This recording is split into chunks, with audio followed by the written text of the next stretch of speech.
자, 사실 우리 역사 뭐 친일, 군사 독재 뭐 이런 걸 생각해 보면 지금 우리 청년 학생들이 민주, 평화, 인권, 통일 뭐 이쪽으로 가야 되는데 오히려 앞서 이제 극우라는 표현을 써주셨는데 오히려 20대 극우가 너무 심각하다. 최근에 이제 노무현 대통령 서거 17주기에도 뭐 또 초등학생에 이르기까지 이렇게 노무현 대통령을 조롱하고 뭐 일배 표현을 하고 이런 게 이제 막 퍼지고 있는데요. 이런 현상은 좀 그 감독님 어떻게 보고 계세요? 아니, 그렇잖아도 이제 제가 이 작품을 만든 목적 중에 하나가 네, 그냥 우리나라는 오랜 동안 하여튼 뭐 이념 네. 논쟁으로 서로 이게 갈라져서 서로 뭐 그러고 있는 형국이 저 개인으로 봤을 때도 굉장히 좀 사회인으로서 봤을 때 네, 뭐 옳지 않다고 생각하고 그래서 이거를 좀 올바른 역사 교육 인식 이게 한 일조를 해야 되겠다 싶은 생각이 있어서 그래서 이제 이 작품을 처음에 시작을 하게 됐는데요. 이제 그 전에도 보면은 이제 그 이런 이념 성향의 그 영화들이 다큐멘터리 영화에 나왔었어. 예를 들어서 뭐 네네네. 건국전쟁이랄지 뭐 박정희 찬양 뭐 맞아요. 등등의 이제 그런 영화들을 보면서 제가 좀 충격을 받아가지고 그런데 우리도 좀 제대로 된 역사 인식을 할 수 있는 네. 교과서적인 작품을 하나 좀 만들 필요가 있다. 아하. 이제 그런 생각과 이제 김재규 장군 아까 이제 신부님께서도 말씀하셨지만 김재규 장군에 대해서 이제 빚을 지고 있다라고 하는 마음이 드신다고 하셨는데 저도 역시 그 네. 당시에 청년기를 보낸 사람의 입장에서 그 당시에 사실 이제 12.6 사건 다음 날 뉴스를 듣고 보면서 저희는 정말 환호를 전율을 똑같이 저희도 전율을 느끼면서 예. 청년 시절에 소리 없는 그때는 소리도 지르지 못한 시절이니까 소리 없이 그냥 환호 소리 없는 아우성. 그렇죠. 예. 이제 그런 몸짓을 하고 반기고 그랬었는데 예. 그 이후에 어찌된 일인지 뭐 이게 우리나라 정치도 그렇고 계속적으로 최근에 특히 이제 그런 경향으로 가고 있는 것이 저로서도 좀 염려스럽고 그래서 네. 그런 목적 그러니까 김재규 장군을 좀 그다음에 또 하나는 김재규 장군이 아까 말씀하신 대로 우리에게 잠시나마 어쨌든 자유의 빛과 뜻과 의미를 남겨주셨는데 그게 어떤 정치적인 사유로 인해서 그게 오랜 동안 또 묻혀 있다 보니까 우리 세인들이 김재규 장군을 너무 이게 인식을 안 해주고 있고 인정을 안 해주고 있고 그냥 잊혀진 상태로 네, 네. 한 40년을 지내고 있는 게 너무 안타깝고 네. 그래서 그분을 좀 세상 밖으로 꺼내서 모시는 것이 네. 그 일 자체가 우리나라의 좀 민주 자유 수호의 어떤 역사에 한 그 의미를 네. 전달할 수 있는 계기가 될 수 있지 않을까 그런 의미도 지금 포함해서 같이 영화를 만들게 된 겁니다. 박정희 전 대통령, 김재규 부장이 친형제처럼 가까웠던 사이였다라는 게 네. 이제 이 영화에서 굉장히 상세히 묘사가 된다고 하는데요. 네. 이제 마지막에 이런 자막이 나온다고 들었습니다. 2025년 4월 김재규 장군은 내게 이런 말을 해줬다. 나는 좌익도 우익도 아니오. 나는 신념에 따라 혁명을 했을 뿐이요. 꿈에서 김재규 장군을 만났다. 예, 어떤 겁니까? 제가 이제 이 작품을 하면서 이제 정말 어렵게 예. 왜냐하면 제작비가 없어가지고 뭐 제가 이제 사비도 뭐 보태고 예. 털고 하면서 이제 그렇게 촬영을 하기도 하고 했는데 네. 파주에 있는 스타디오 조그만 스타디오를 빌려가지고 촬영을 하러 갔어요. 네. 스태프들하고 같이 갔는데 그날 밤에 이제 숙소를 잡아가지고 잠을 자는데 김재규 장군이 꿈에 나타나셔가지고 예. 혁명 이야기를 막 계속 하시는 거예요. 그리고 나는 뭐 좌익도 뭐 우익도 아니다. 그러니까 이걸 잘 만들어 달라면 이런 의미로 한 것 같은데. 예. 근데 뭐 하여튼 여러 가지 긴 시간 동안 밤새 뭐 말씀을 하셨는데 예. 깨고 나니까는 혁명이라는 단어밖에 생각이 안 나요. 꿈속에서 상당히 많은 대화를 많은 대화를 인터뷰를 하셨군요. 그랬는데 혁명이라는 단어밖에 아침에 일어나니까 생각이 안 나더라고요. 그래서 이게 혁명이라는 타이틀을 쓰라고 아마 그러셨나 뭐 해서 또 혁명이라고 이 타이틀도 또 붙여봤었어요. 네. 그런데 또 너무 그것도 또 강하다 해서 그렇군요. 근데 그분 스스로 혁명이라고 말씀하셨어요. 법정에서도 그렇고 최후 인수에서도 그렇고. 저는 김재규 부장님을 이해할 때 좀 이상적인 분이다. 네. 이상한 꿈을 가지신 분인데 이 성서에서도 그 꿈 이야기가 많이 나옵니다. 이제 특별히 예언자들은 아름다운 꿈을 꿨거든요. 미래 세상 예. 메시아를 꿈꾼다는 게 이게 꿈의 이야기거든요. 예. 그게 이제 신학적 용어로는 묵시록이라 할까 뭐 이렇게 표현하고 있습니다만 사실 저는 김재규 부장님을 존경하는 이유는 그 당시 2인자잖아요. 네. 박정희의 그 무모함과 독재 상황을 다 알고 있어요.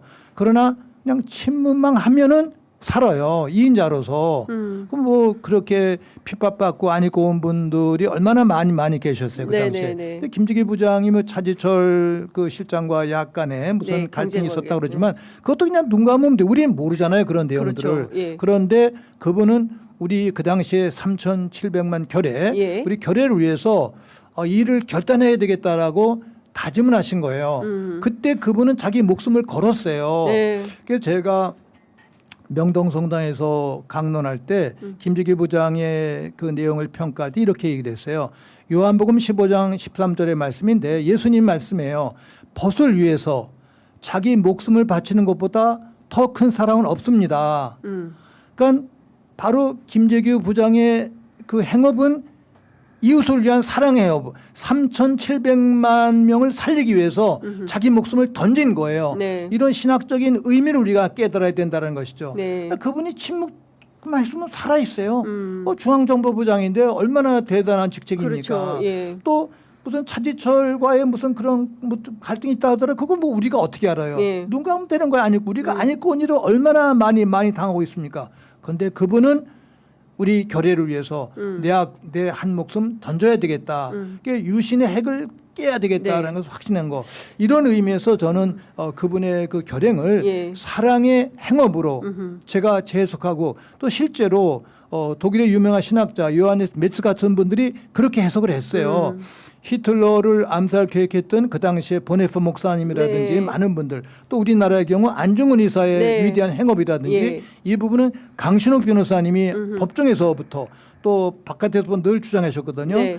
공동체를 위해서 헌신하신 이분의 행업은 한 개인의 일탈의 행위가 아니다. 예. 헌신의 행위다. 사랑이다. 네. 이 부분을 기억해야 된다는 것이죠. 저는 이것을 우리 결례가 함께 깨달았으면 참 좋겠어요. 근데 일본에서 여전히 안중근 의사를 테러리스트라고 하고 있고, 그리고 우리나라에서도 여전히 이제 김재규 부장에 대해서는 암살범 이렇게 부르고 있는데요. 6월에 이 재심 사건에 대한 결론이 난다고 들었습니다. 시부님 이 재심의 결론 어떻게 예상하십니까? 저는 그 재심의 판결이야 뭐 제가 예상할 수 없겠습니다만 네. 꼭 무죄가 되기를 바라면서 네. 기도하고 있는데 이 재판이 처음 재심에 게시되었을 때 저는 변호사님들의 주장을 듣고 좀 놀랐어요.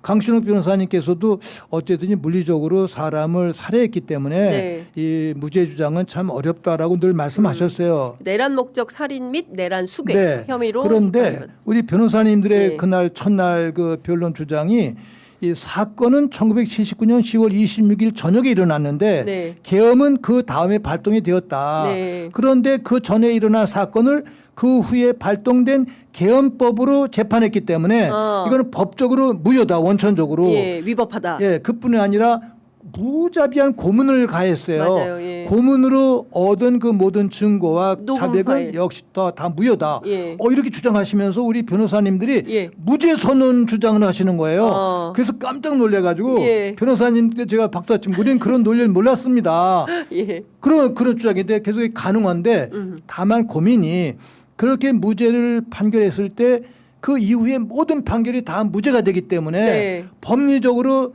판사님들이 큰 부담을 느낀다는 거예요. 그래서 아마 개별적 사건도 이것에 한해서 한다라는 네. 그러한 단서가 나오지 않을까라고 하면서 예. 해석을 하시더라고요. 그래서 저는 우리 판사님들께도 호소합니다만 하느님께 역사적인 이 행업을 네.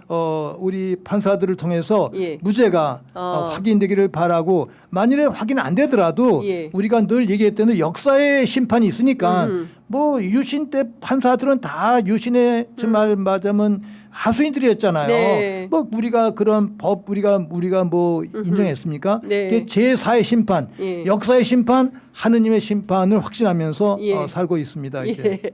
그 당시에 이제 대구 228 학생의거, 그다음에 3.15 마산의거, 그리고 이제 4.19 혁명 이렇게 이제 어쨌든 민심이 들끓고 있었고 박정희 독재에 대해서 이렇게는 못 살겠다, 갈아엎자 뭐 이런 그 시민들의 열기가 있었지만 계속 꾹꾹꾹꾹 누르다. 근데 어쨌든 장 기자님 지금 말씀하신 거는 예. 4.19 전 상황이에요. 그러네.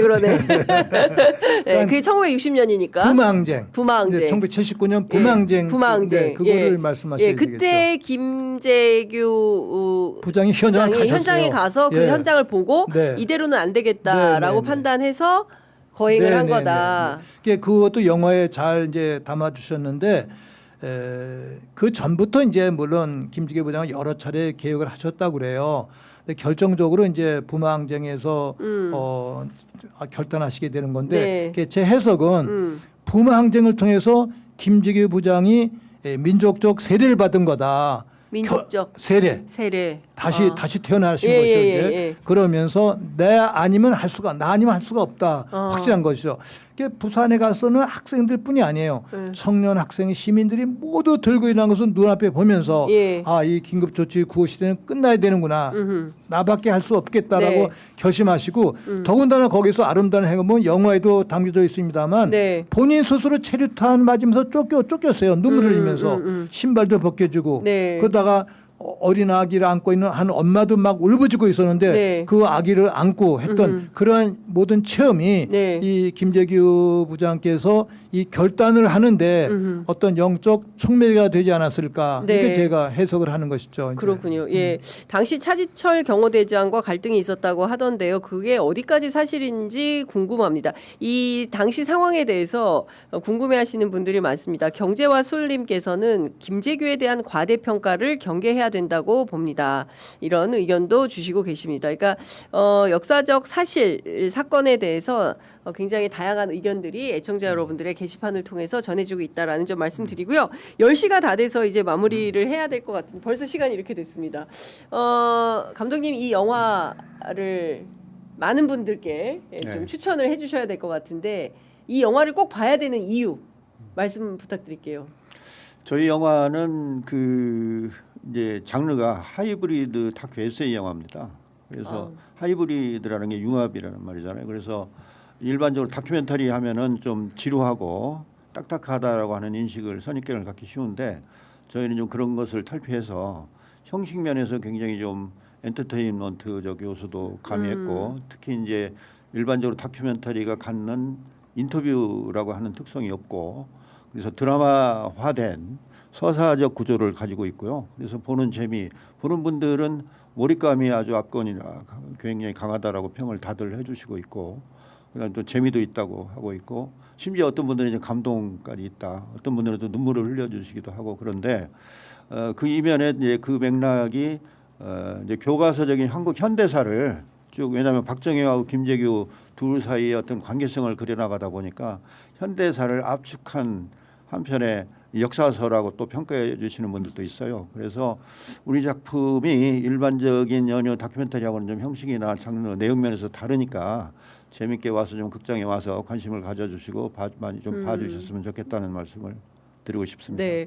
근데 상영관이 많지 않아가지고 네, 상영관 찾는데 조금 어려움이 있다라는. 그게 제일 고민입니다. 지금. 그러니까요. 좀 더 많은 상영관이 좀 잡히면 좋겠다라는 생각이 좀 들고요. 신부님 그 12.3 내란 이후에 그래도 나라가 굉장히 많이 안정이 됐다라는 말씀을 제가 이번 지방선거 전국을 취재하면서 듣고 있는데요. 이재명 정부에 대한 뭐 어떤 마음으로 지켜보고 계시는지 그리고 최근에 또 막 지지자 간의 갈등 분열 뭐 이런 게 선거 과정에서 있습니다. 그건 또 어떻게 보고 계시는지 신부님께 한 말씀 듣겠습니다. 인간은 뭐 가정에서도 사회 안에서도 늘 부딪힘과 갈등이 있게 마련이고 막 그것을 건강하게 잘 해소하면은 그러면서 이제 성장하고 진전되는 것 같아요.